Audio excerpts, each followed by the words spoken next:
Yohana ibice 10:10 haratubwira ngo umujura ntazagwa n'ikindi uretse kwiba, kwica no kurimbura, ariko njyewe nazaga no kugira ngo zibone ubugingo ndetse zibone ubugingo bwinshi.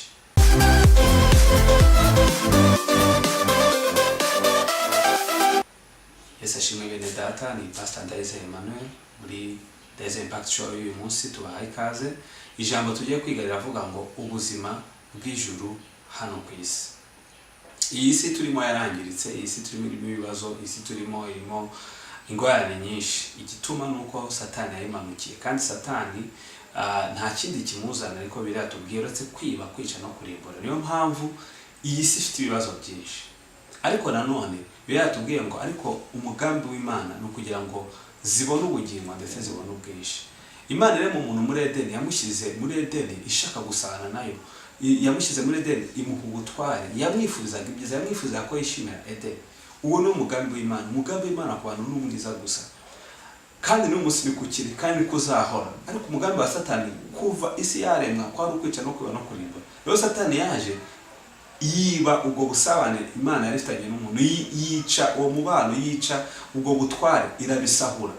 Ariko Imana kubera ko n'umugambi wawe wakomeje, yarongera bituzanira muri Kristo Yesu. Uyu munsi rero turi mu isi, isi iracyafite ibibazo, isi iracyarimo wa mwanzi wica, wiba kandi urimbura. Ariko kandi nk'abantu bizeye Imana dufite Imana.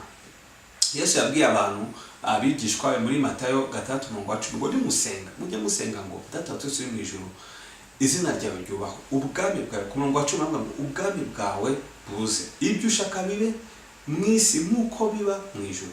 Yesu yavuze ati bana banjye muri mu isi, ariko kuko mwanyakire mujye musenga musaba Imana ngo nubwo muri mu isi ubwami bwawe buze hano ku isi nk'uko buri mu ijuru, ndetse n'ibyo ushaka mu ijuru abe aribyo biba mu isi.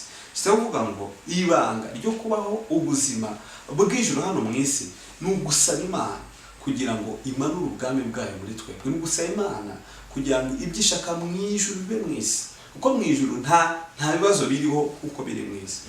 Nubwo dufite isezerano ko tuzajya mu ijuru aho isi tuzatuyivuyeho, ariko Imana mu gihe itaratujyana mu ijuru yifuza ko turi mu isi tubaho ubuzima bwo mu ijuru. Ariko biradusaba kwisenga, kubisaba, ariko kandi tukanamenya ko Satani ari hari ashaka kutwica, kutwiba no kurimbura. Ibyo Imana dushaka bisaba ngo tumurwanye, ariko kundi ruhande dusaba Imana kugira ngo ibyo ishaka mu ijuru ari byo biba mu isi. Iyo ukoze ibyo bintu bibiri, ukarwanya Satani, ukegera Imana, ukayisaba ko ibyo mu ijuru biba mu isi, ubaho ubuzima bw'ijuru kandi ukiri no mu isi, kandi ukazabona n'ubugingo buhoraho, aho utazasabwa gusenga noneho uzaba uri mu ijuru ryuzuye. Yesu adushoboze rero kubyizera ko Imana yifuza ko tubaho ubuzima bw'ijuru nuko tukiri mu isi, dutegereje noneho kuzajya mu ijuru. Imana ibahe umugisha. Amen.